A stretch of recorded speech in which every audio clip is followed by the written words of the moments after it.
Biología y filosofía de la complementariedad en Niels Bohr.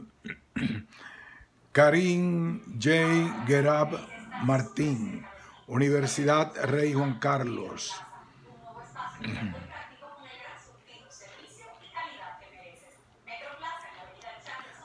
Resumen.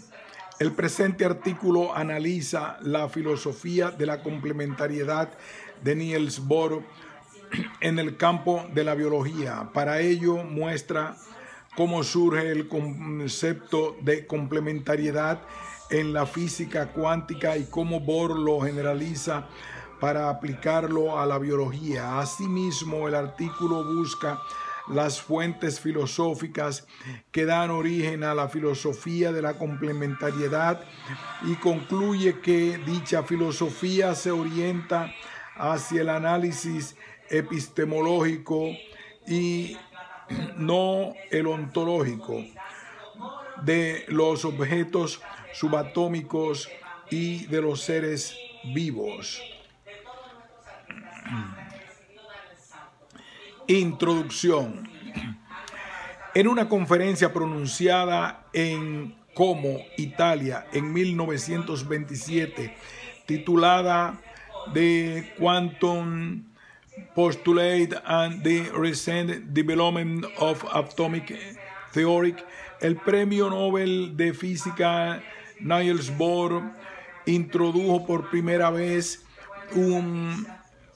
en público el concepto de complementariedad. La idea de la complementariedad se refiere sobre todo a la teoría cuántica que en los últimos 3 años, 1925-1927, se había convertido ya en mecánica cuántica. El concepto de complementariedad de Bohr fue la primera interpretación filosófica de la mecánica cuántica y está en la base de lo que posteriormente se llamó interpretación de Copenhague, que fue apoyada por otros muchos protagonistas de la revolución cuántica: Heisenberg, Pauli, Born y Dirac, por mencionar solo unos pocos.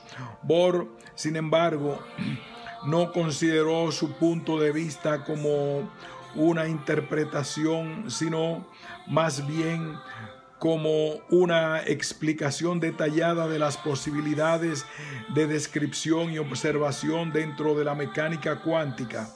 El concepto de complementariedad establecía las condiciones de observación de los objetos del tamaño de un átomo y por consiguiente debe ser considerado como una teoría epistemológica. De hecho, el propio Bohr declaraba que la física cuántica nos había dado una lección epistemológica y que dicha lección podía extrapolarse a otros campos más allá de la física, en concreto a la biología, a la psicología y la antropología. Aquí trataremos el caso de la biología. Bohr se interesó por la filosofía y por la biología desde muy joven, mucho antes de convertirse en un referente mundial en la física. Ya desde pequeño, su padre, Christian Bohr, a la sazón catedrático de fisiología en la Universidad de Copenhague, permitía a Niels y a su hermano Harald asistir a las tertulias que organizaba en casa de eminentes intelectuales daneses, Freehold, tales como Harald Hotfin, Wilhelm Thomin, Johann Henrik Chevitz y Karl Lange. En estas reuniones eran frecuentes los debates sobre biología y filosofía y en concreto sobre la controversia entre mecanicismo y vitalismo heredada del siglo XIX. Lenoir, 1982. El presente artículo consta de 3 partes. La primera analiza el concepto de complementariedad tal y como lo concibió Bohr para la física y trata sobre los filósofos que influyeron en Bohr, concretamente Kant, Kierkegaard, James y Hodgkin. La segunda presenta las actividades relacionadas con la biología que llevó a cabo a lo largo de su vida y describe la filosofía de la biología de Bohr, que no es otra cosa que la aplicación de la noción de complementariedad previamente aplicada a la física cuántica en la biología. La tercera presenta unas conclusiones a modo de síntesis de las 2 primeras. La conclusión es que la filosofía de la biología de Bohr no se enmarca en el plano ontológico, sino en el epistemológico. Así, veremos que Bohr podría ser adscrito al reduccionismo ontológico, pero en ningún caso ser considerado como reduccionista epistemológico. La filosofía de la complementariedad de Niels Bohr, 1927, es considerado como el año en el que Niels Bohr y el físico alemán Werner Heisenberg culminaron un esfuerzo sin parangón en la historia de la ciencia. Los secretos del átomo se desvelaron por fin, tras resistirse 27 años a muchas de las mentes más brillantes del mundo. En 1900, el físico alemán Max Planck postuló la existencia de cuantos de energía, que los físicos simbolizan con la letra H, para poder explicar un fenómeno conocido como radiación del cuerpo negro, dando comienzo al cisma cuántico. Entre medias, científicos de alta talla como Albert Einstein, Ernest Rutherford, Erwin Schrödinger o Max Born, entre otros, pavimentaron el camino que conduciría al éxito a la generación cuántica. Para retener y para entender de dónde parte el concepto de complementariedad propuesto por Bohr, es necesario analizar primero la aportación de Heisenberg. El alemán presentó ese mismo año su famoso principio de indeterminación, también conocido como principio de incertidumbre, que corresponde a la ecuación siguiente: delta X multiplicado por delta P mayor o igual que H sobre 2. Esta expresión matemática es, junto con la ecuación de Schrödinger de 1926, el pilar fundamental sobre el que se asienta todo el edificio teórico de la física cuántica. Tanto Schrödinger como Heisenberg recibieron el premio Nobel por el descubrimiento de estas ecuaciones, dejando de lado a Schrödinger y centrándonos en Heisenberg. La ecuación de arriba nos dice, grosso modo, lo siguiente: no podemos conocer la posición y la velocidad de una partícula subatómica, o sea, cuántica, con una precisión mayor que la cantidad H sobre 2, donde H es la constante de Planck. Dicho de otro modo, la incertidumbre sobre la posición delta X y sobre la velocidad delta P medida en el mismo instante es siempre superior a H sobre 2. En otras palabras, Cuanto mayor sea la precisión de la medición de la variable X, mayor será la imprecisión de la medición de la variable P y viceversa, siempre con el límite h/2 impidiendo la infinita precisión en la medición conjunta de ambas variables. Es importante señalar que esta ecuación no representa un límite práctico subsanable con la mejora de las técnicas experimentales o con el desarrollo de nuevos instrumentos científicos. Muy al contrario, hoy sabemos que se trata de un límite que nos impone la propia naturaleza. Pero esto en 1927 no estaba aún del todo claro. Esta falta de claridad en cómo interpretar la ecuación de Heisenberg condujo a los célebres debates filosóficos que enfrentaron a los partidarios de Einstein y a los partidarios de Bohr a lo largo de casi todo el siglo XX.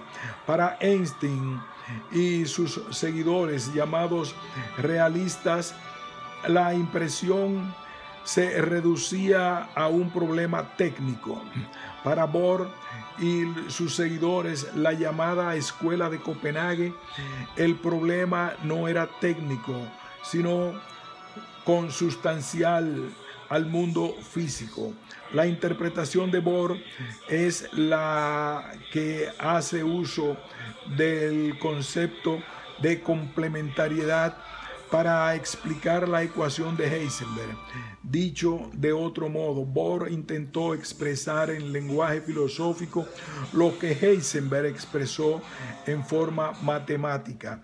El hecho de que no se puedan medir ambas variables con precisión infinita y que esta limitación sea ontológica tiene una consecuencia importante. El movimiento de los objetos subatómicos carece de trayectoria en el marco espacio-temporal, lo cual nos obliga a renunciar al principio de causalidad en sentido clásico. En el lenguaje de los positivistas lógicos diríamos que carece de significado hablar de objetos cuánticos moviéndose en el espacio y en el tiempo. Bohr lo expresó del modo siguiente: ruptura con el principio de causalidad. Cualquier intento de observar un objeto cuántico viene acompañado por una ruptura total con la descripción causal de su comportamiento dinámico. Bohr, 1928.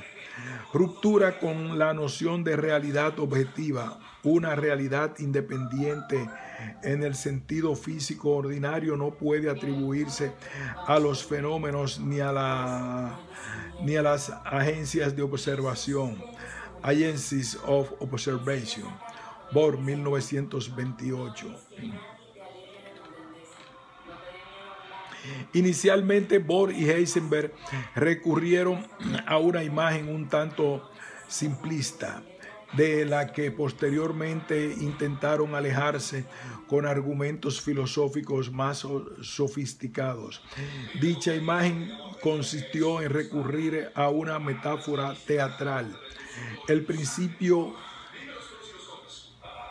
propio paralelismo psicofísico, tal como fue considerado por Leibniz y Spinoza, ha visto ampliar su marco como consecuencia del desarrollo de la física atómica, que nos ha forzado, frente al problema de la explicación, a tomar una actitud que recuerda el antiguo protegma de que cuando se busca la armonía en la vida no puede olvidarse que somos a la vez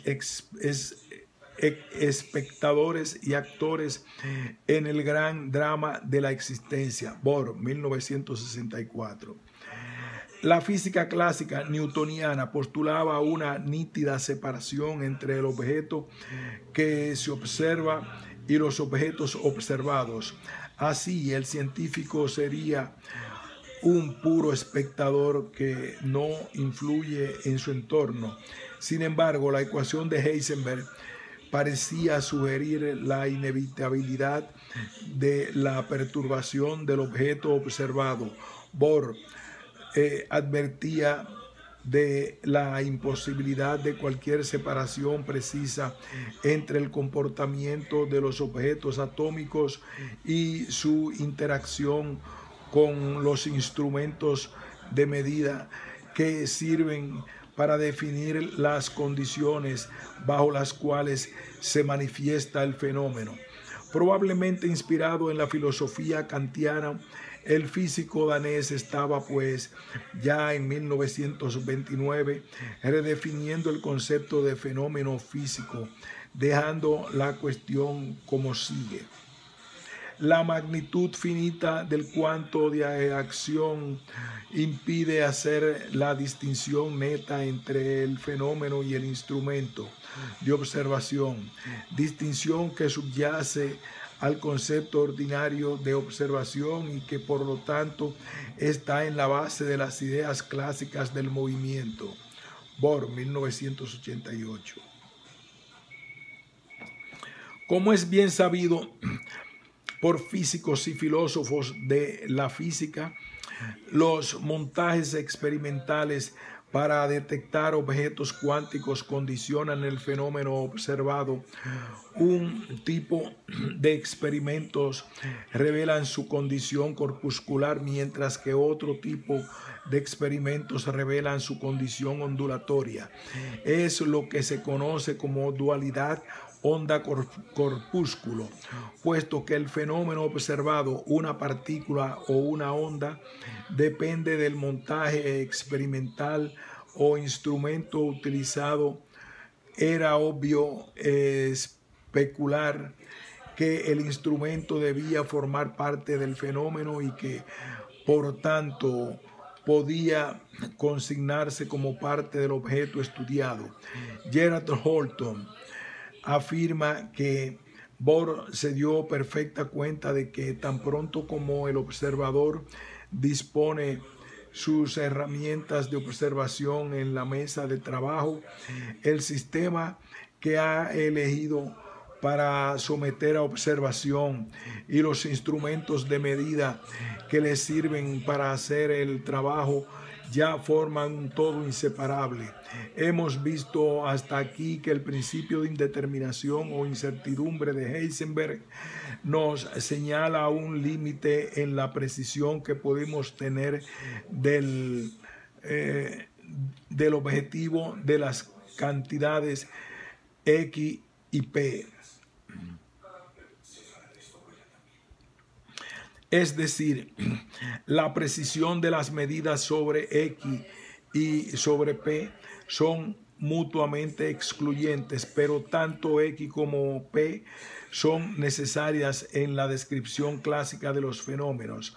Asimismo, hemos visto que los fenómenos cuánticos observados son dependientes del tipo de montaje experimental, o vemos la manifestación ondulatoria de los objetos subatómicos, o vemos su manifestación corpuscular, pero jamás se manifiestan ambas formas a la vez. Por consiguiente, podemos afirmar también que la imagen corpuscular y la imagen ondulatoria son mutuamente excluyentes. Sin embargo, ambas son necesarias para obtener una caracterización completa del sistema cuántico bajo observación. Estamos pues en disposición de dar una definición de la filosofía de la complementariedad de Bohr. Dos descripciones son complementarias si y solo si requieren de arreglos experimentales mutuamente excluyentes, pero son necesarias ambas para una comprensión completa de los fenómenos. Para describir el problema en cuestión, a Bohr le gustaba trazar un paralelismo entre la situación cuántica y la teoría especial de la relatividad de Einstein,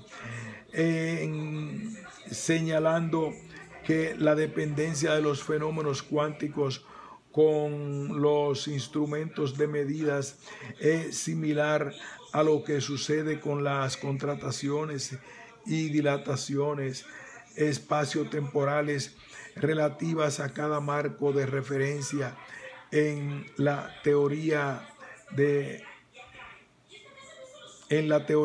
Einstein.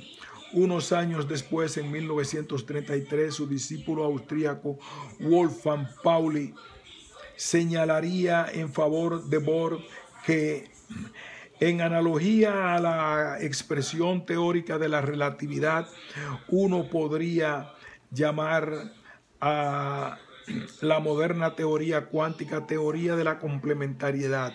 Pauli, 1933. Una vez analizado y definido el concepto de complementariedad y el ámbito de la física, podemos preguntarnos cuál pudo ser el origen de esta idea. Ya hemos visto que Christian Bohr, padre de Niels Bohr, era catedrático de fisiología en la Universidad de Copenhague y organizaba asiduamente reuniones en casa para el club informal al que pertenecía. Entre los invitados solía estar Harald Höpflin, profesor de filosofía de la misma universidad y amigo íntimo de la familia, y aunque Niels Bohr era aún joven, tenía el permiso de su padre para presenciar dichas reuniones y por consiguiente escuchar lo que allí se dijera. Con el tiempo, la admiración de Niels Bohr por Höpflin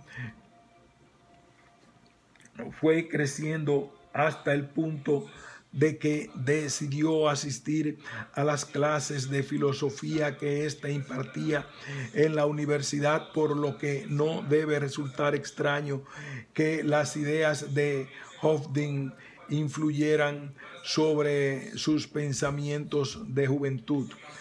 Höpflin tenía interés en la psicología y mantuvo contactos con el psicólogo y filósofo William James. De hecho, como resultado de un viaje a Estados Unidos para visitar a James en 1904, este escribió el prefacio de la traducción inglesa del libro Problems of Philosophy de Höpflin en 1905. Höpflin tenía en alta estima a James y es muy posible que la influencia posterior de los trabajos de James sobre Bohr se concretara a través de Höpflin. Es muy probable que el gusto de Bohr por la dialéctica cualitativa de Kierkegaard, basada en la declaración de que las contradicciones en la vida y en la naturaleza son rígidas e imposibles de superar, Celeri, 1986, fuera heredado también de Höpflin, puesto que este era considerado en Dinamarca como uno de los comentaristas eminentes de Kierkegaard, también danés y nacido en Copenhague. Además, su segunda obra importante publicada fue el libro Kierkegaard als Philosoph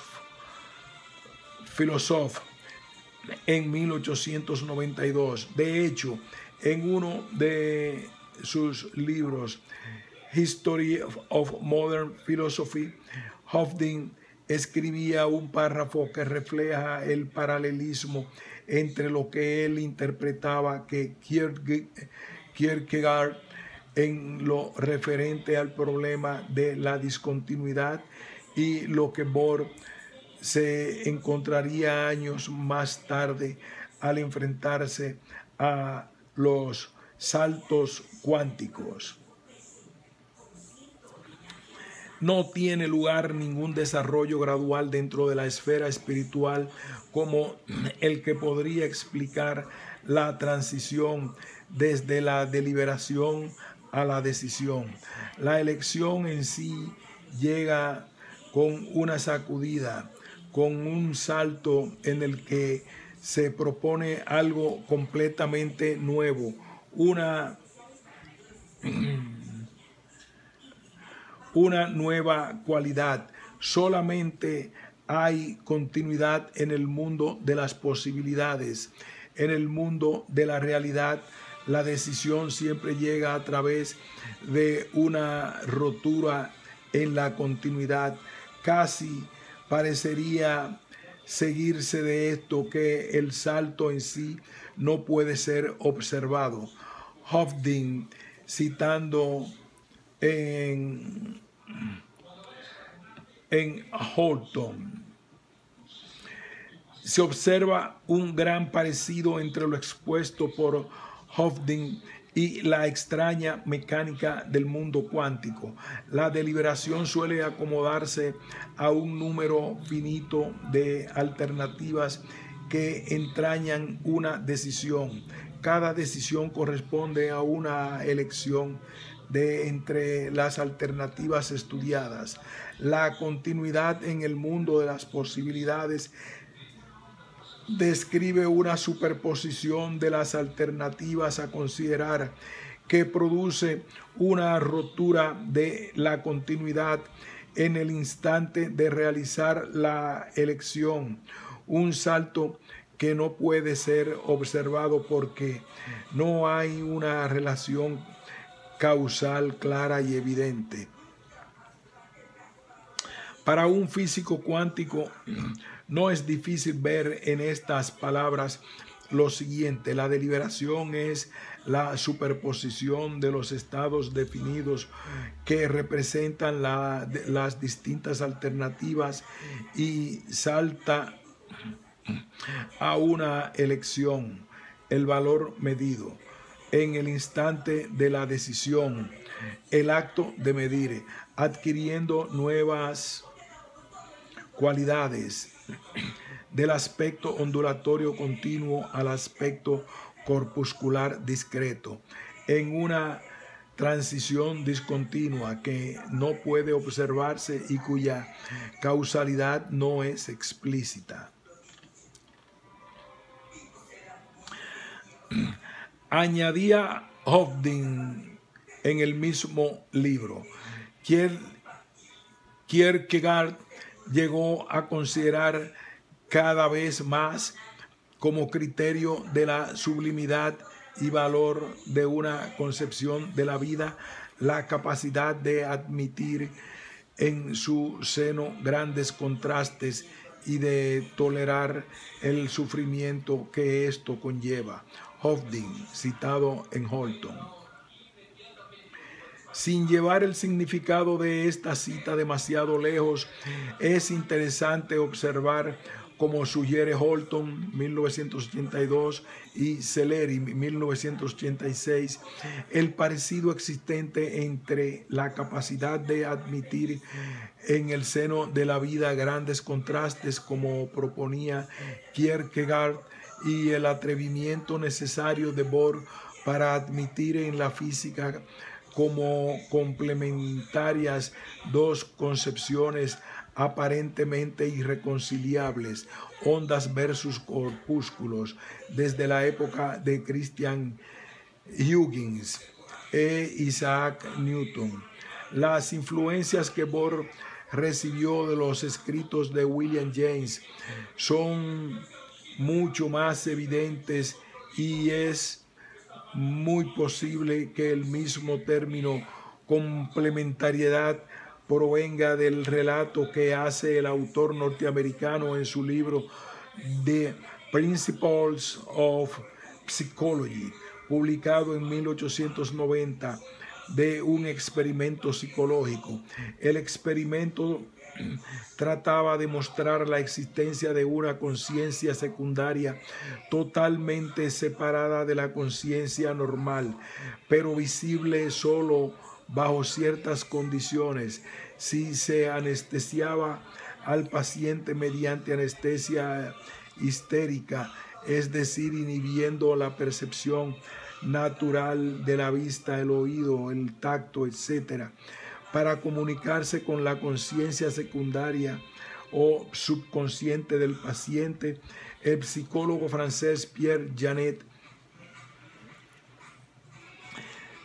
se ponía detrás de él y le susurraba al oído las tareas a realizar mientras se mantenían ocupada la conciencia normal del paciente con una conversación en voz alta con otra persona que tenía enfrente. El relato de William James es el siguiente. M. Janet ha demostrado esto de forma elegantísima en Lucy, uno de sus sujetos.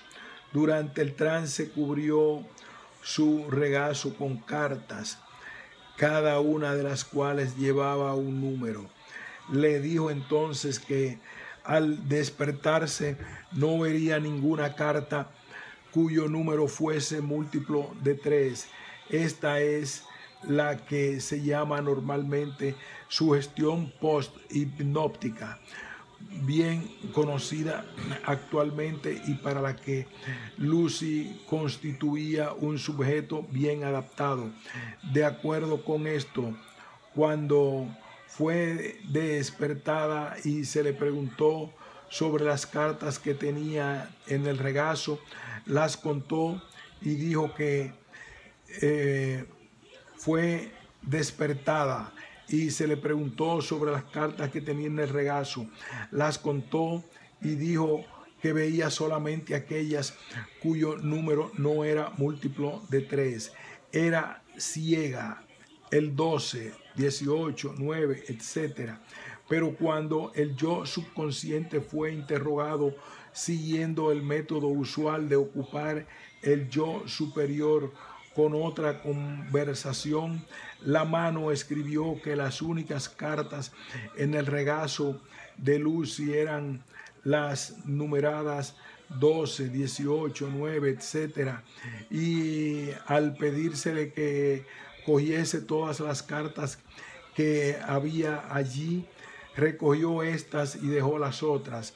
Análogamente, cuando se le sugería a la Lucy subconsciente la visión de ciertas cosas, la Lucy normal se quedaba de repente total o parcialmente ciega.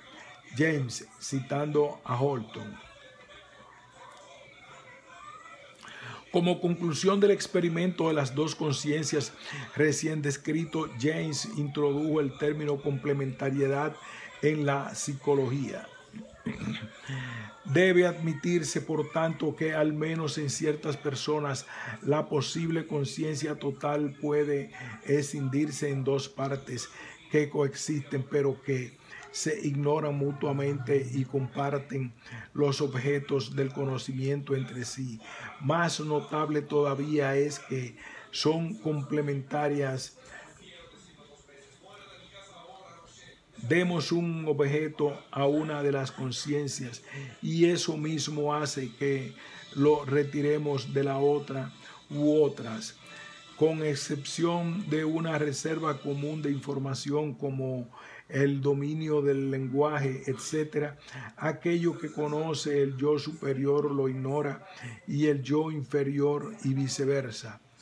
Citado en Holton. Parece bastante sugestiva la idea de tomar, como proponen Holton, Meyer, Avich y Hammer, este párrafo como el origen del término complementariedad que Bohr usaría posteriormente para resolver la paradoja cuántica.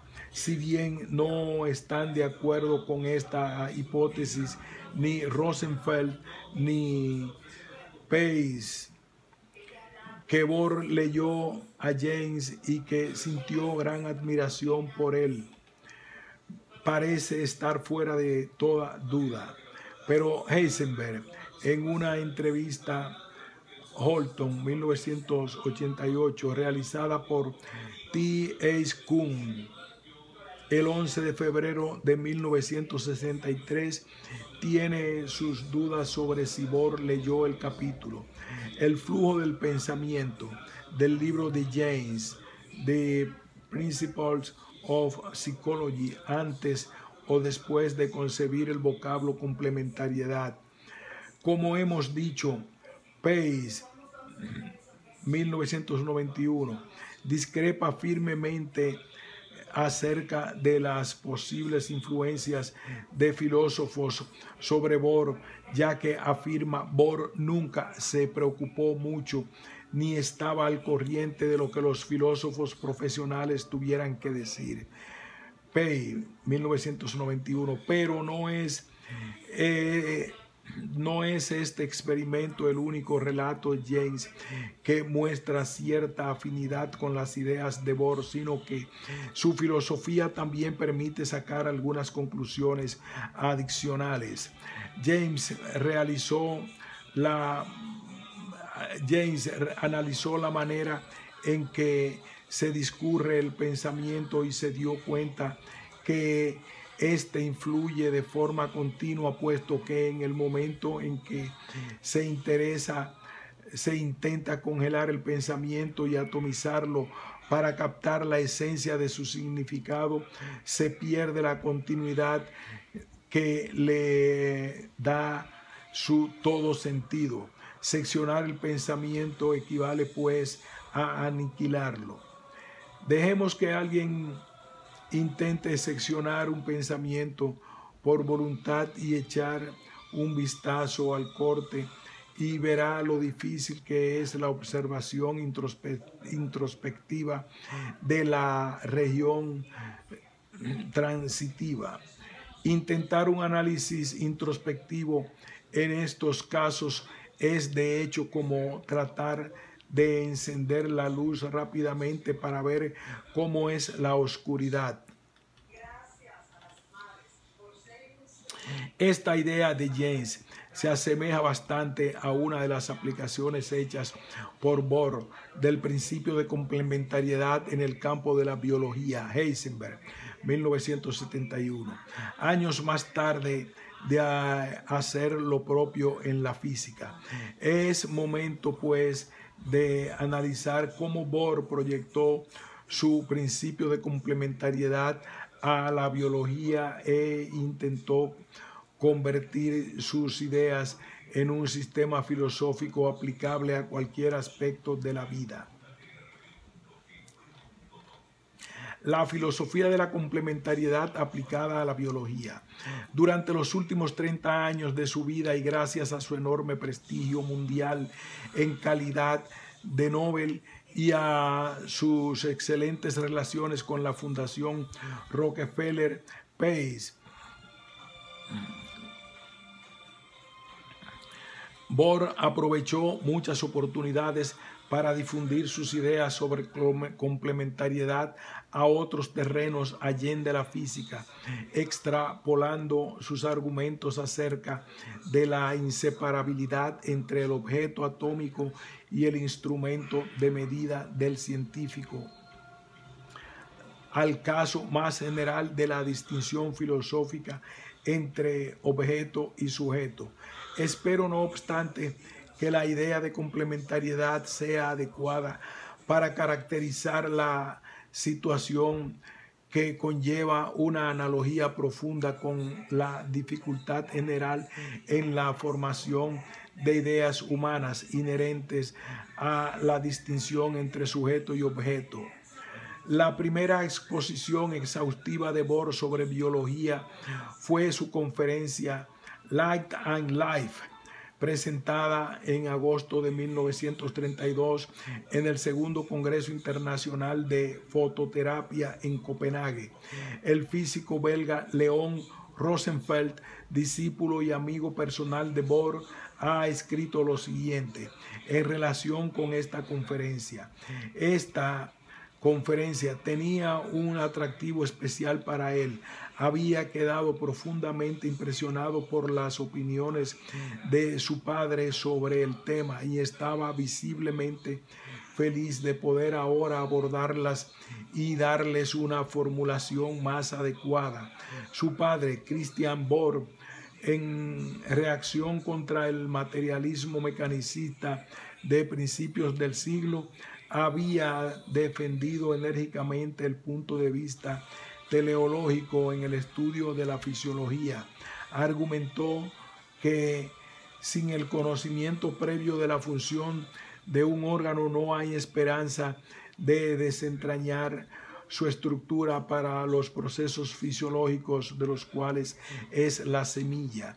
Al mismo tiempo, subrayó con toda la autoridad de una vida dedicada al análisis de los aspectos físicos y químicos que tales procesos fisiológicos, que era igualmente imperiosa la necesidad de llevarse este análisis físico y químico al límite de los medios técnicos de investigación que estén en nuestro alcance. Estas reflexiones llegaron tan cerca como cabría esperar en el momento de establecer una relación de complementariedad entre el lado físico-químico de los procesos vitales, gobernado por el tipo de causalidad que los científicos están acostumbrados a anunciar como el verdaderamente científico, y el aspecto propiamente funcional de estos procesos, dominado por una causalidad teleológica o finalista. En el pasado, los dos puntos de vista bajo diversas formas siempre se habían puesto en fuerte oposición entre sí. La opinión general era que uno de ellos debía prevalecer por exclusión del otro, que no había lugar para ambos en la ciencia de la vida. Niels Bohr podía ahora señalar que esta última creencia era sólo el resultado de una concepción de la lógica de los físicos que los físicos habían revelado como excesivamente rigurosa, y que el marco más amplio de complementariedad parecía particularmente adecuado para acomodar los dos puntos de vista y además hacerlo posible sin contradicción, aprovechándose de ambos, muy en la línea del espíritu de las ideas de su padre, Rosenfeld. Por otro lado, uno de los principales biógrafos del danés, Jan Fay, señala que lo que dijo Niels Bohr en esa conferencia sobre biología sonaba como el eco de Hofding. Fay, 1991.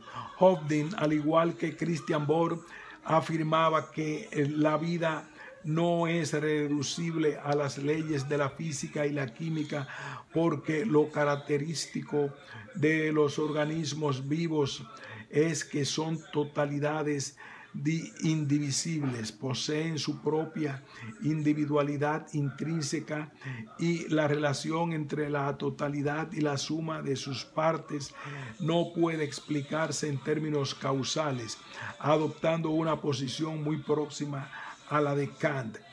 Hofding pensaba que la comprensión del fenómeno de la vida está encima del umbral de la inteligibilidad humana, pero Hofding tampoco pensaba que la comprensión profunda de las estructuras vitales y de las funciones de los organismos biológicos fuera alcanzable por vías distintas a las físico-químicas.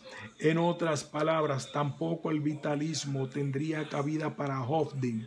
La vida no sería explicable ni por la vía del mecanicismo ni por la vía del vitalismo. Niels Bohr retomó la cuestión donde la dejaron su padre y Hofding, pero Lo interesante del caso es que encontró en los dilemas filosóficos de la física cuántica nuevos y poderosos argumentos sobre los que apoyarse y robustecer la tesis filosófica de sus maestros.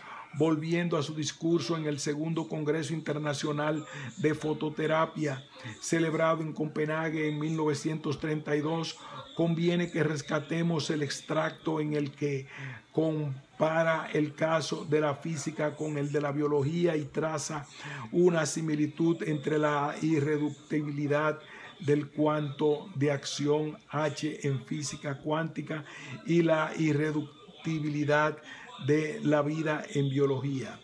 En cada experimento con organismos vivos debe permanecer una incertidumbre con respecto a las condiciones físicas a las que está sujeto, y esta idea sugiere que la libertad mínima que debemos permitir al organismo es al organismo a este respecto es lo suficientemente grande como para permitirle, digamos, ocultar sus secretos más profundos de nosotros.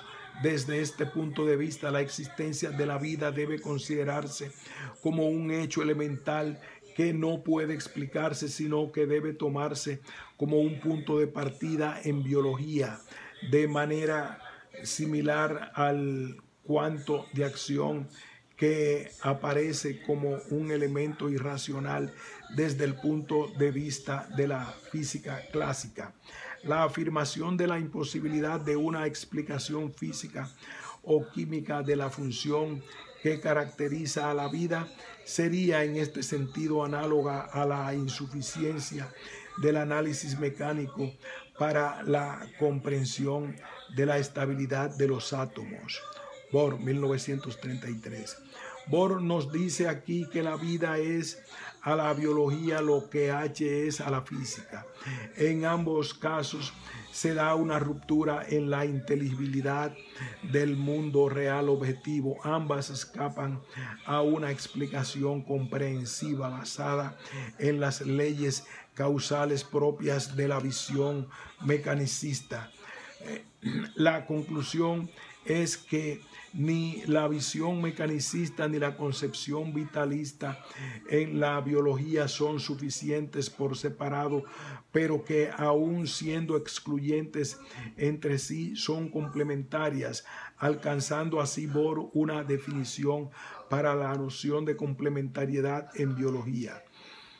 No estamos hablando ni del intento de trazar una analogía entre la vida y el simple funcionamiento de una máquina, ni de la idea de una fuerza vital mística, sino de dos aproximaciones que solo juntas agotan la posibilidad de incrementar nuestro conocimiento.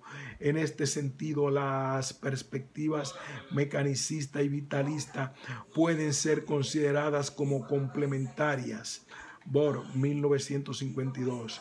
Además, Bohr buscaba similitudes entre el acto de medir en la física cuántica y el intento de diseccionar un ser vivo.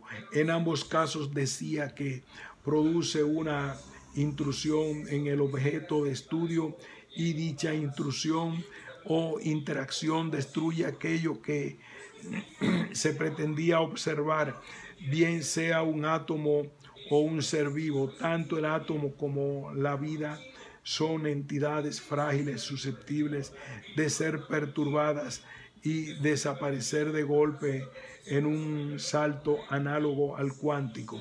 Es decir, si la física cuántica nos dice que los átomos no tienen trayectorias y continuidades espaciotemporales, la observación de los seres vivos nos señala que el paso de la vida a la muerte se produce también en un salto sin continuidad, sin retorno. Una vez el organismo cruza la desconocida y estrecha línea que separa la vida de la muerte, no es posible la vuelta atrás. En ambos casos se produce una ruptura, una discontinuidad, un salto.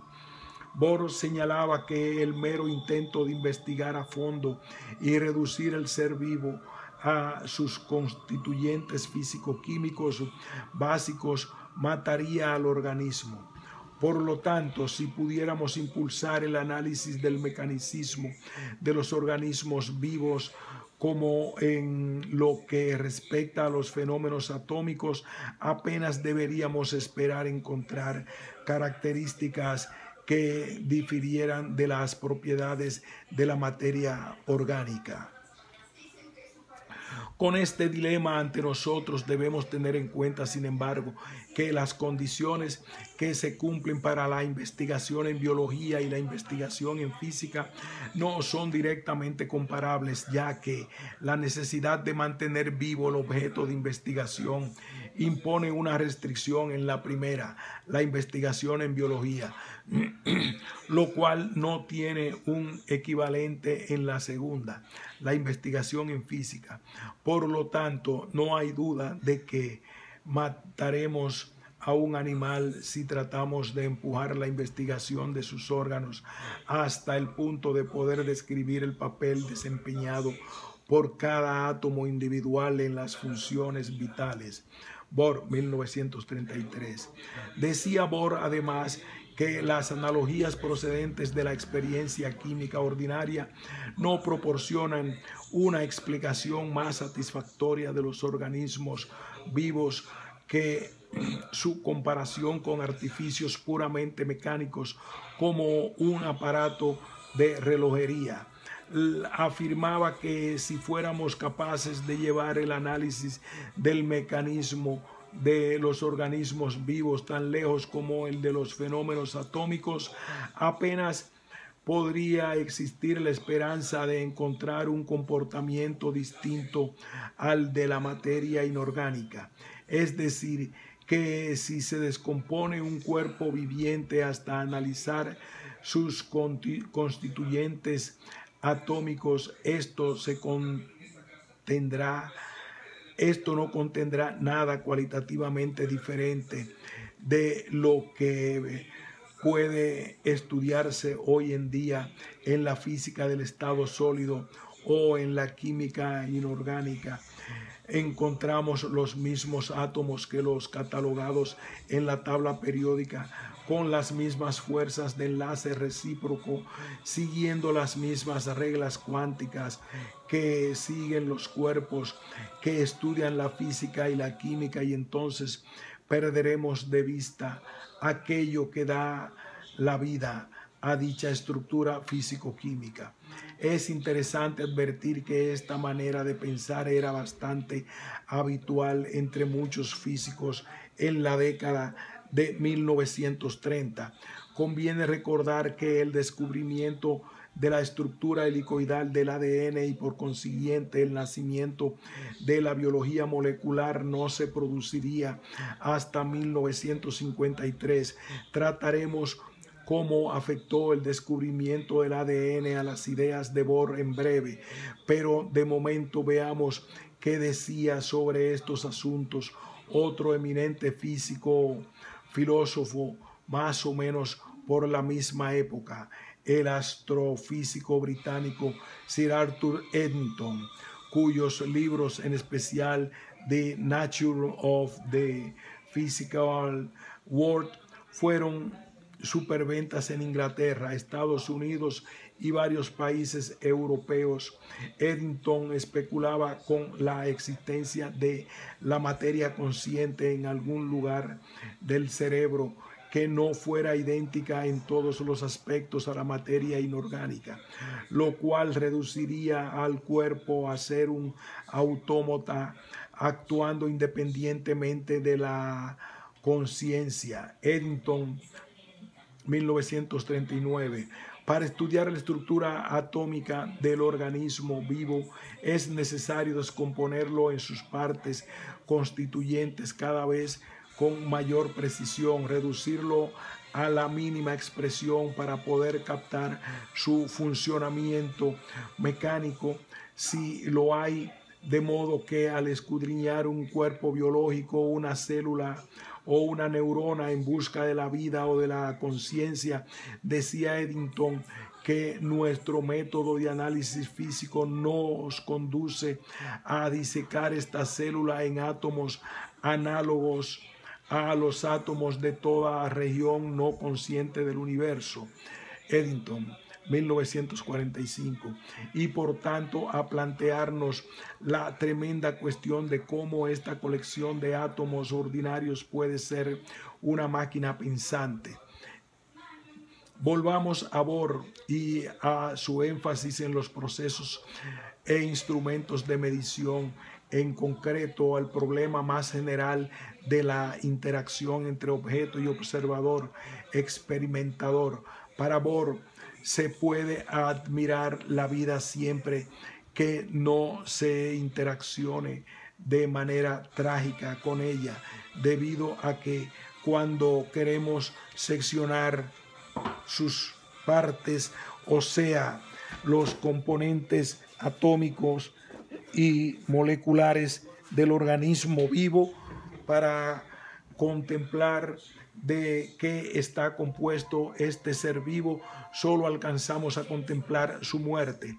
En repetidas ocasiones, incluso poco antes del descubrimiento de la estructura del ADN y de la explicación del mecanismo de replicación asociado, Bohr siguió insistiendo en que el análisis de los fenómenos de la vida por medio de los conceptos físicos está sometido a otra limitación esencial, que tiene su origen en el hecho de que si se desea llevar la observación de un organismo tan lejos como sea posible desde el punto de vista de la teoría atómica, es preciso efectuar sobre él una intervención que le mata.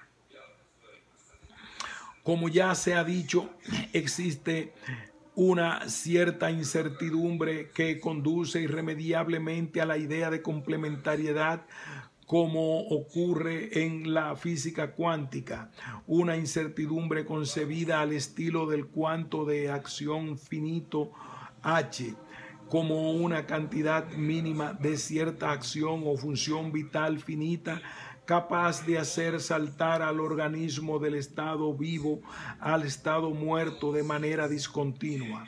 Hasta aquí hemos analizado la manera en que Bohr desarrolló y proyectó la idea de la complementariedad desde la física a la biología, pero es de interés detenernos momentáneamente para saber más sobre los ambiciosos proyectos biológicos en los que se embarcó en los años 30 hasta el comienzo de la Segunda Guerra Mundial. Veremos que Bohr fue un actor determinante en el posterior desarrollo de la biología molecular. Stend, 1989, y por consiguiente para el descubrimiento de la estructura del ADN. Lo irónico del caso es que su conferencia Light and Life de 1932, que ya hemos mencionado antes y que fue publicada en Bohr 1933, fue determinante para que algunos físicos decidieran dejar la física y pasarse a la biología, culminando en un descubrimiento, el ADN, que arruinaría su argumento acerca de la utilidad de la noción de complementariedad en la biología. En efecto, el descubrimiento del mecanismo de replicación de los seres vivos erradicó todo apoyo a argumentos vitalistas en biología, dando inicio a una nueva disciplina, la biología molecular, Fox-Keller.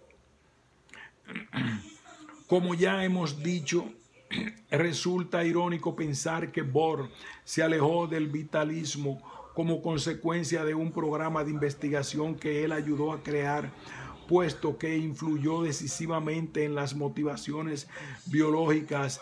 Max Delbrück, a la sazón un brillante joven físico alemán interesado en la cuántica. Muchos historiadores de la ciencia en el Delbrück, el catalizador de la carrera que conduciría al descubrimiento del ADN.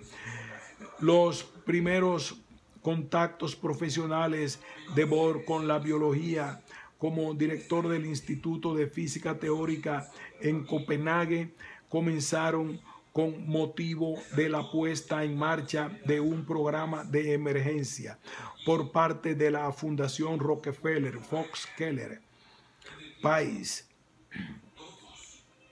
Las contribuciones de la mencionada fundación en el desarrollo de la biología molecular fueron notables, por eso merecen la pena recordar las causas de su creación.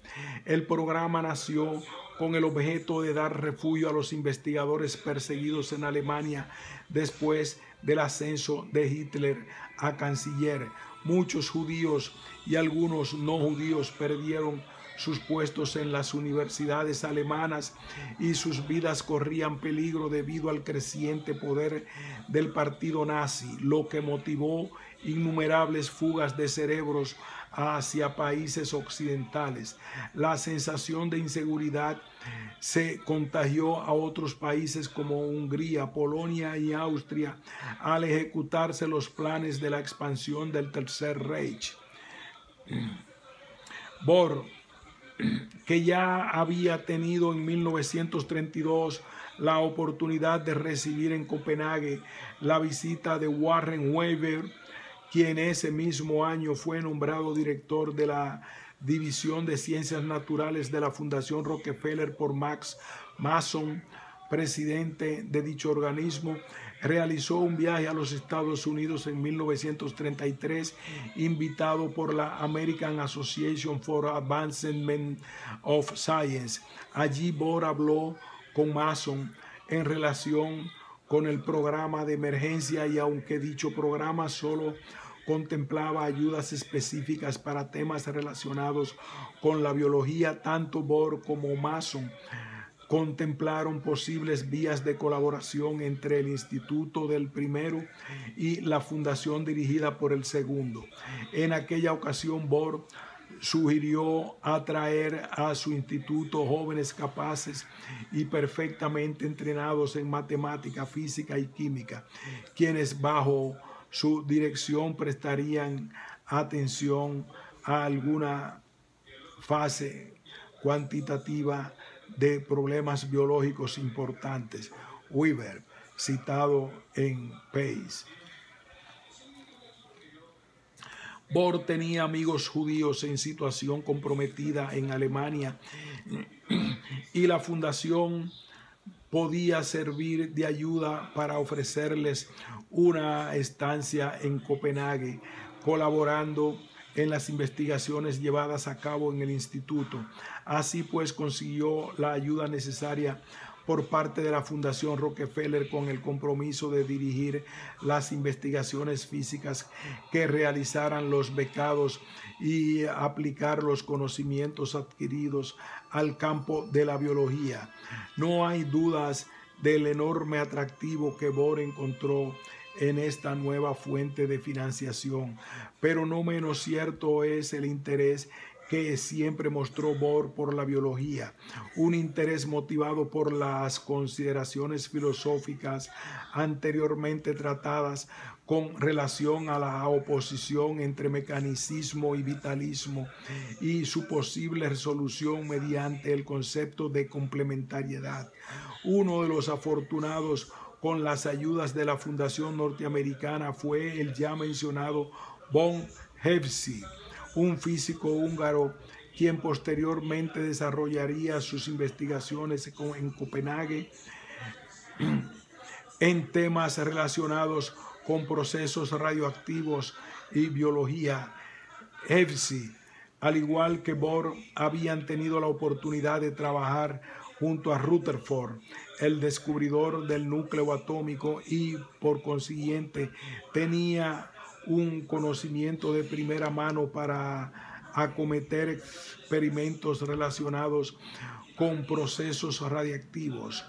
De modo que Hefsi, aprovechando la financiación de Bohr, lograba de la Fundación Rockefeller, se dedicó a desarrollar y usar marcadores radiactivos en tejidos biológicos en el Instituto de Bohr, desde el análisis de sustitución de átomos de fósforo en los huesos y en los dientes hasta el estudio de dichos procesos en el hígado y en el cerebro. Las investigaciones de Hefsi tomaron tanta importancia para Bohr que conseguía cuantiosas sumas de dinero para financiar los aparatos necesarios para los experimentos biológicos de Hefsi, quien logró el Nobel de Química por el uso de isótopos como indicadores en el estudio de procesos químicos. Para hacernos una idea del peso que tomaron las investigaciones de Hefsi dentro del Instituto de Bohr, basta con recordar el reclamo de la física alemana Hilde Levy en una entrevista concedida en 1974 en referencia a la situación del instituto durante los 10 años que duró la estancia de Hefsi en Copenhague, que finalizó en 1944. Levy, que logró un contrato en el Instituto de Física Teórica de Bohr para trabajar con Hefsi, decía lo siguiente: teníamos ratas y teníamos gatos y teníamos toda clase de extrañas cosas que de ningún modo encajaban en el Instituto de Bohr. Ya antes de que Hefsi se fuera, había una sensación tanto en Hefsi como en Bohr, y no tengo dudas de que debieron hablar ya en aquel tiempo de que era un poco absurdo y un tanto fuera de lugar que Hefsi intentara mantener un grupo trabajando en cuestiones biológicas en un ambiente tan claramente poco biológico como el Instituto de Bohr. Levy, sí, obra citada en País. Más o menos por la misma época, concretamente entre 1932 y 1934, Max Delbrück, que recientemente había obtenido su doctorado en física teórica, investigando en temas relacionados con la mecánica cuántica bajo la dirección de Max Born, visitaba frecuentemente el Instituto de Bohr. Su primera visita se produjo en 1931 y duró aproximadamente 6 meses, tiempo suficiente para que interiorizaran por entero las ideas de Bohr sobre la complementariedad. País, 1991. El propio Delbrück expresa retrospectivamente de la siguiente manera la afortunada influencia que causó en él la figura de Bohr. Soy quizás el único de sus asociados de aquellos días que tomó a Bohr tan en serio que determinó mi carrera, cambiándome a la biología para buscar si había algo de verdad de este punto de vista, la complementariedad. Durante su estancia en Copenhague en 1931 y sobre todo a raíz de la conferencia Light and Life de Bohr, aquí mencionada ya repetidas veces, a Delbrück le intrigó sobremanera el principio de complementariedad aplicado a la biología. Stend, Fox Keller, Stend, Rolf Hansen, McKagan. Desde entonces no dejó de pensar en la idea de una fuerza desconocida que estuviera ejerciendo un impulso vital más allá de las leyes establecidas por la mecánica cuántica. Así pues, Delbrück había llegado de Berlín con el objeto de colaborar con Bohr, únicamente en temas relacionados con la física, pero las ideas filosóficas de Bohr calaron tan hondo en él que decidió redirigir su carrera científica hacia la biología, y su propósito a partir de entonces consistió en confirmar o refutar las afirmaciones del físico danés, a saber, comprobar si era verdad que no podía haber en el nivel atómico configuraciones atómicas o moleculares distintas en los seres vivos a las apreciadas en la materia inerte. Hudson, 1996. Asegura que Delbruck fue el primer físico teórico que se atrevió de manera sistemática a bajar el nivel del estudio de la biología al nivel atómico, haciendo, por ejemplo, conjeturas acerca del número de átomos que, dispuestos de forma regular, podían rellenar el volumen ocupado por un gen. Delbruck abandonó Europa en 1937 para proseguir sus investigaciones en Estados Unidos bajo el paraguas de la Fundación Rockefeller, convirtiéndose en profesor de biología en Caltech.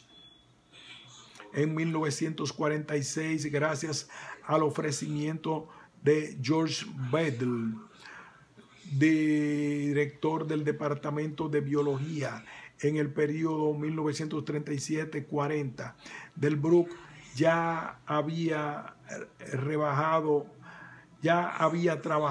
en Caltech, a donde había llegado con el objeto de aplicar sus conocimientos de física a problemas biológicos, junto a Emory Ellis, que fue quien le introdujo en el mundo de los bacteriófagos, hasta que en 1940 aceptó un puesto como profesor de física en la Universidad de Vanderbilt en Nashville, Tennessee. Obviamente, dada su formación como físico, Delbruck pensó que su aportación a la biología sería especialmente significativa aplicando sus conocimientos de física a los organismos vivos, de modo que eligió como elemento de estudio los fagos, especialmente a raíz del descubrimiento y de la descripción hecha por Félix Dejerel de la multiplicación de un fago en el seno de una célula bacteriana. La multiplicación de un fago implicaba la multiplicación de los constituyentes atómicos. Esta era una pregunta con importantes consecuencias en física en caso de respuesta afirmativa, y Delbruck no era ajeno a ello.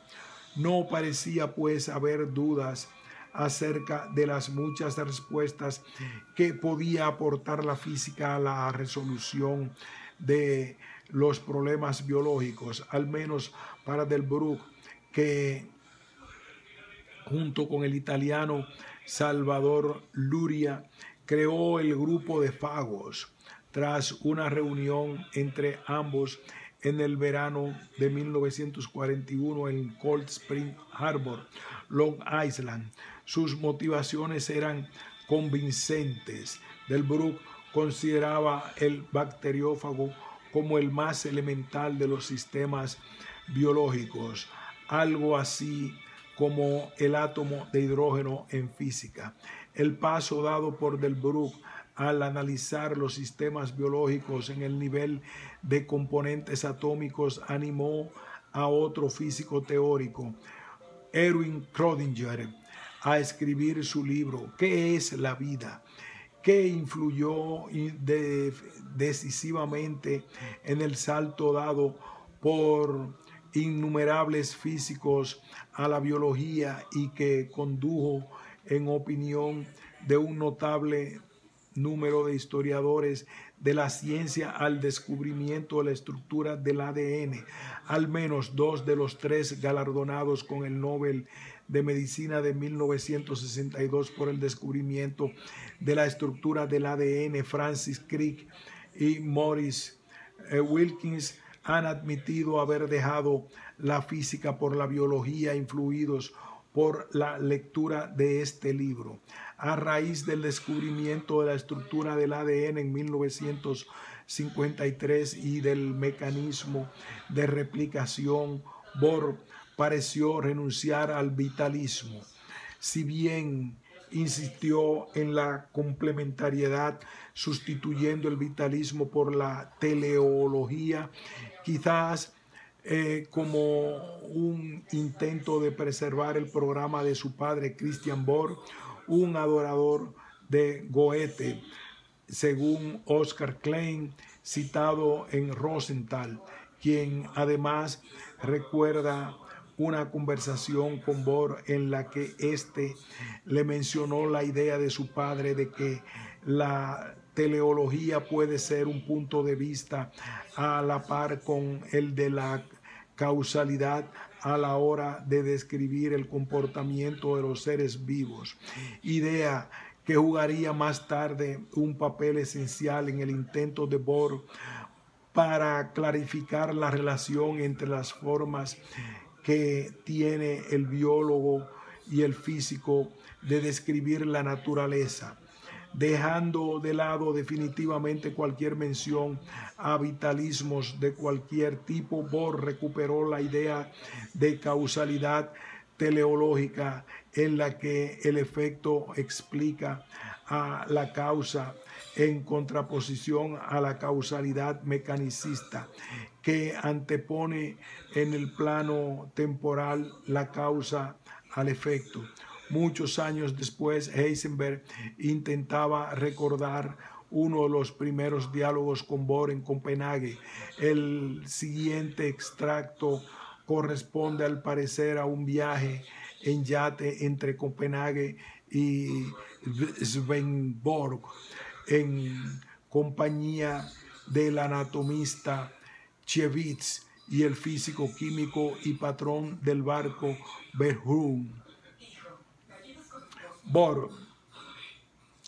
Ambos modos de pensar se contradicen entre sí, porque en el primer caso la causalidad teleológica presuponemos que el acontecimiento está determinado por el objetivo al que sirve, por el fin al cual está dirigido. En el segundo, la causalidad mecanicista, creemos que el hecho está fijado por el hecho inmediatamente precedente, la situación inmediatamente anterior. Que ambas aproximaciones den al azar el mismo resultado parece, sin embargo, inverosímil. Sin embargo, ambas formas de pensar se complementan mutuamente, pues en realidad sabemos desde hace tiempo que las dos son correctas, precisamente porque hay vida. La cuestión que se plantea para la biología no es, por tanto, cuál de los dos puntos de vista es el más auténtico, sino tan solo cómo ha logrado la naturaleza el acoplamiento de ambos. Se puede afirmar también que los dos puntos de vista de que hemos hablado se refieren a situaciones complementarias de observación. En principio, podríamos medir probablemente la posición de cada átomo en una célula, pero es imposible pensar en una medición semejante sin matar al mismo tiempo la célula viva, lo que en definitiva sabríamos que reduciría simplemente al ordenamiento de los átomos en la célula muerta y no en la célula viva. Heisenberg. Esta delimitación de las leyes biológicas y de las leyes físico-químicas por la complementariedad me parece evidente. Como hemos dicho, Bohr reemplazó el vitalismo por la causalidad teleológica, pero persistió en la idea de complementariedad. No obstante, sus discursos seguían apoyándose en argumentos cercanos a los kantianos que hemos visto, puesto que puso a partir de entonces especial énfasis en la idea de propósito, donde el énfasis de la cursiva en el siguiente extracto es en esta ocasión del propio Bohr. Una descripción de la función interna de un organismo y su reacción a estímulos externos requiere de la palabra propósito, que es ajena a la física y la química. Las actitudes denominadas mecanicistas y finalistas no son puntos de vista contradictorios, sino que exhiben una relación complementaria. La sacudida del descubrimiento del mecanismo de replicación genético provocado por Bohr modificara sus argumentos por tres vías. Por un lado, generalizó la noción de complementariedad a ámbitos muy alejados de la ciencia, tales como la política. Por otro lado, relacionó la complementariedad con la complejidad de los organismos vivos y finalmente, en mi opinión, la más relevante de las tres, cambió su objeto de estudio, poniendo progresivamente más énfasis en la psicología que en la biología y apuntando a la conciencia y no tanto a la vida, cuyo mecanismo de replicación ahora era ya conocido como elemento irreductible al que asociar las nociones de propósito y complementariedad. Así, el texto inacabado de su último discurso antes de morir, Light and Life Revisited, finaliza enfatizando por 1962 la importancia de la conciencia, de los pensamientos, de los sentimientos y del yo. Conclusiones. El presente artículo ha mostrado cómo Niels Bohr, uno de los padres fundadores de la física cuántica, intentó construir un edificio filosófico basado en el concepto de la complementariedad surgido de los dilemas y aparentes contradicciones presentes en el mundo de los objetos y fenómenos subatómicos. Hemos trazado sus antecedentes filosóficos y analizado las figuras que influyeron en sus ideas de juventud. Hemos visto cómo Kant, Kierkegaard, James Hobden y su padre Christian Bohr han influido más o menos en sus argumentos, en especial la visión heredada del siglo XIX de la existencia de una oposición quizás irresoluble entre el vitalismo y reología y teleología y mecanicismo. Es evidente que la filosofía de la complementariedad, a pesar de atraer el interés de muchos físicos, historiadores y filósofos de la física, no ha tenido repercusión fuera de este círculo de expertos. Tal vez su mayor logro ha sido su mágica fuerza para provocar el trasvase de varios físicos hacia la biología, una fuerza que seguramente tiene que ver también con el inmenso carisma de su autor, Niels Bohr. Como teníamos, a pesar de su escaso impacto como sistema filosófico, la filosofía de la complementariedad, actualmente conocida como interpretación de Copenhague entre los físicos, no ha sido superada por ninguna otra interpretación de la mecánica cuántica. Hoy conviven innumerables interpretaciones, todas ellas igual de válidas para explicar lo que sucede en el mundo subatómico. Y aunque es verdad que la interpretación de Copenhague ya no es favorita de los físicos y filósofos de la física actuales, tampoco puede ser descartada. Probablemente el motivo por el que la interpretación de Bohr no tiene ya seguidores es porque renuncia a cualquier visión intelección ontológica de la realidad. Es antirrealista, kantiana, positivista. Tal como hemos visto, la filosofía de la complementariedad sostiene que para obtener una comprensión completa de los sistemas vivos son igualmente necesarios dos modos de descripción mutuamente excluyentes: las descripciones mecanicistas y finalista, que se complementan entre sí. Bohr afirmaba que la biología necesita dos ámbitos de investigación distintos para poder progresar: uno para describir los mecanismos físicos de los que dependen los fenómenos a nivel subcelular, y otro relacionado con la escala de los organismos y cómo estos organismos interactúan en sistemas más grandes, donde el concepto de propósito es relevante. Actualmente sigue habiendo una tensión entre los que están a favor de reducir la biología a la física y los que no. Un enfoque reduccionista centrado en moléculas individuales que interaccionan entre sí de manera mecánica, y otro enfoque más sistemático, más holista, para estudiar niveles superiores de organización de elevada complejidad. Hasta donde hemos podido analizar, Bohr ni abrazó ni rechazó el reduccionismo ontológico. Yo, Renan, por aquí, excúsame, discúlpame.